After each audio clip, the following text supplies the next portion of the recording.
त्योहार पर लगा खेल का तड़का।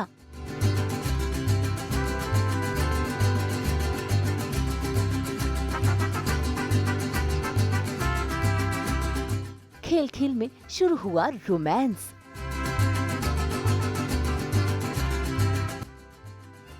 वैसे इस त्योहार में डांस के साथ साथ कई सारे गेम्स भी हैं। ऐसे में शुरू हो गया है मियाँ बीवी के बीच खेल, जहाँ पर आंख बंद करके मियाँ बीवी को एक दूसरे का साथ निभाना है। पहले बारी आती है लड़कियों की, जहाँ पर सभी लड़कियाँ अपनी आंखों में पट्टी बांध लेती हैं और फिर आंख बंद कर अपने पति के सिर पर पगड़ी बांधती हैं। और इस पगड़ी बांधने की प्रतियोगिता में लड़कियाँ जीत भी जाती हैं, जिसके चलते लड़कों को खिलानी पड़ती है उन्हें मीठी मीठी खीर।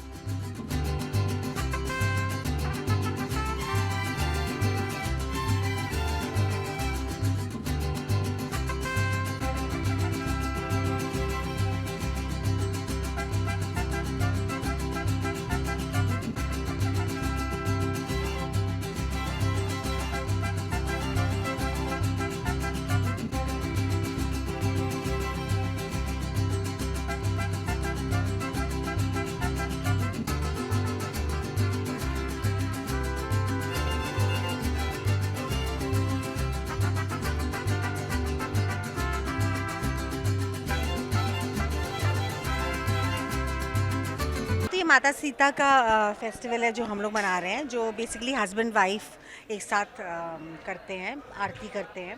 और उसी में क्योंकि व्रत दोनों रखते हैं एक दूसरे के लिए और व्रत तोड़ने में थोड़ा समय है, तो स्वर्णा जी ने एक बहुत ही अच्छा आइडिया सोचा है कि वो हम लोगों को जो है गेम्स खिलाएं। एंड वो गेम्स बड़े मज़ेदार हैं, तो वो हम एक्सप्लेन करती हैं कि एक गेम ऐसा होगा जहाँ पर औरतों ने अपने पट्टी बांधी है, आँखों में आंखें बंद की हैं और वो साफ़ा बांध रही हैं अपने हस्बैंड्स के। तो वो एक बड़ा फ़नी है, और अगर वो सही तरीके से साफ़ा बांध लेती हैं तो बाद में जाकर पति जो है उनको खिलाएंगे और उनका व्रत तोड़ेंगे अपनी वाइफ्स का। तो ये बड़ा इंटरेस्टिंग है। एंड ऑफ कोर्स इसमें अबीरा और अरमान जो है वो जीत जाते हैं। एंड वहाँ पर रूही थोड़ा सा देखती है उनको, एंड उसके थोड़े से विचार अभी अलग चल रहे हैं थोड़े। फिर बारी आई लड़कों की, जहाँ पर लड़कों को आंख बंद कर अपनी बीवियों को उन्हीं के हाथ के साइज की चूड़ियाँ पहनानी हैं। ऐसे में सभी इस प्रतियोगिता में जुट तो गए हैं, लेकिन यहाँ पर अरमान को जीत हासिल हो रही है, क्योंकि उसने तो अबीरा के पसंद की चूड़ियाँ निकाली हैं। जीत हासिल कर अरमान अबीरा एक दूसरे के गले भी लगते हैं, और ये देख कहीं न कहीं रूही को हिचकिचाहट हो रही है।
एक और गेम बड़ा मज़ेदार खिला है, जहाँ पर उनकी आंखें बंद हैं हस्बैंड्स की, और वो सारी वाइफ्स को अपनी वाइफ्स को बैंगल्स पहना रहे हैं हाथों में।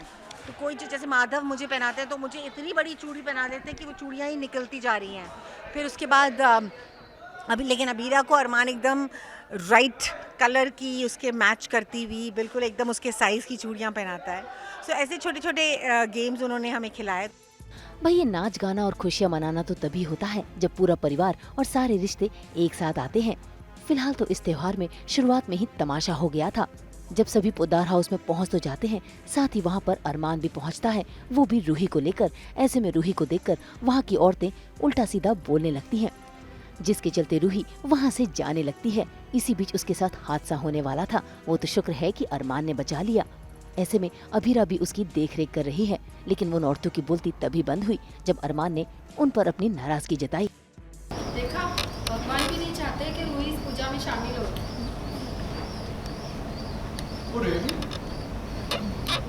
ये बात आपको भगवान ने खुद फोन करके बताई? और क्या क्या बातें हुई? लेट मी गेस, भगवान ने आपसे कहा होगा कि जब आप पूजा करने जाए तो सीधे पूजा में मत बैठना, है ना? अरे इतना शुभ दिन है, इतना शुभ मौका है, जब तक 2-3 कड़वी बातें ना हो जाए तब तक पूजा किस बात की?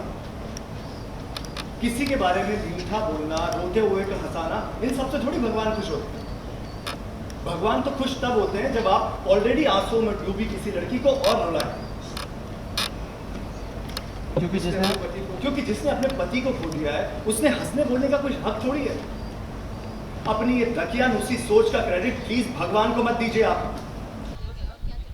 ऑफ कोर्स अबीरा बहुत सपोर्टिव है, क्योंकि वो औरतें जो कह रही हैं कि रूही अपशगुन है, उसे यहाँ नहीं आना चाहिए, वो उनको क्या हक बनता है ये बोलने का? वो इस घर की बेटी है। पर नानू राइटली सेड सो कि वो इस घर उसका मायका है ये, तो वो लोग डिसाइड नहीं करते। देखिए, कोई भी अगर विधवा होगा या किसी का पति चला गया होगा, उसका मतलब ये नहीं है ना कि वो सारी ज़िंदगी उदास रहेगा, या वो सज धज नहीं सकता, या वो फंक्शंस में शामिल नहीं हो सकता। ऐसा कुछ नहीं है, हम ये सब नहीं मानते। तो अरमान ने जो स्टैंड लिया इस चीज़ के लिए लिया है, एंड अबीरा 100 क्या 200% उसे सपोर्ट करती है। ऑफ कोर्स यार, उससे मेरे 2 रिश्ते हैं। वो मेरी वाइफ की बहन है, मेरे भाई की वाइफ है, तो दोनों रिश्ते निभाने ज़रूरी हैं। ऐसा ही ना, अरमान का कैरेक्टर ही ऐसा है कि रिश्तों में बहुत बिलीव करता है। पूरी फैमिली का यही उस फैमिली ने सिखाया, तो ऑब्वियसली उसके लिए कंसर्न बनता है। वाइफ की बहन के लिए कौन कंसर्न नहीं करता? वो आधी घरवाली तो नहीं कहूँगा, बट मेरी वाइफ की बहन है तो ऑब्वियसली ध्यान रखना पड़ेगा। वही अरमान ने तो उन औरतों के आगे हाथ जोड़े और घर के बाहर का रास्ता दिखा दिया, और फिर पूरा परिवार खुशी खुशी सीता नवमी में शामिल हो गया। और देखिए कैसे एक साथ मिलकर सभी पूजा अर्चना कर रहे हैं। एक एक कर सभी ने आरती उतारी, और इसमें रूही को भी मौका मिला है। बहुत एक आई थिंक जब हम पूजा कर रहे होते तो उस वक्त के लिए सच में लगता है कि एक कुछ डिवाइन एनर्जी है, स्पेशली जब हमें भजन गाने होते हैं खुद, तो वो एक अलग फीलिंग आती है। बट इट्स रियली नाइस, मज़ा आता है। पूजा पूरी फैमिली साथ में कर रही है, तो आरती भी होगी, बाकी पूरी फैमिली पूजा साथ में करेगी, तो या वैसा ही है, सब लोग साथ में ही पूजा कर रहे हैं। त्योहार का मजा तो सबके साथ ही आता है, लेकिन यहाँ पर रूही के मन में क्या चल रहा है, इससे अरमान और अबीरा दोनों ही अनजान हैं। अब देखना होगा कि क्या रूही अरमान और अबीरा के अलग होने की वजह बनेगी। मुंबई से प्रीति रानी और शीतल कावा के साथ ब्यूरो रिपोर्ट। हम तो लेकर ही आते हैं आपके लिए 24/7 एंटरटेनमेंट की गुड न्यूज़। तो अगर आपको ये वीडियो पसंद आया है, आप इसे लाइक करें, कमेंट देके अपनी राय ज़रूर दें। ऐसे ही एक्सक्लूसिव कंटेंट के लिए हमारे चैनल को सब्सक्राइब ज़रूर करें। अगर आप ये वीडियो फेसबुक पर देख रहे हैं तो हमारे फेसबुक पेज को भी फॉलो करें, और जल्दी से अपने व्हाट्सएप पर जाकर वहाँ भी हमारे चैनल को फॉलो कीजिए, ताकि आप ना मिस करें एंटरटेनमेंट का कोई भी अपडेट।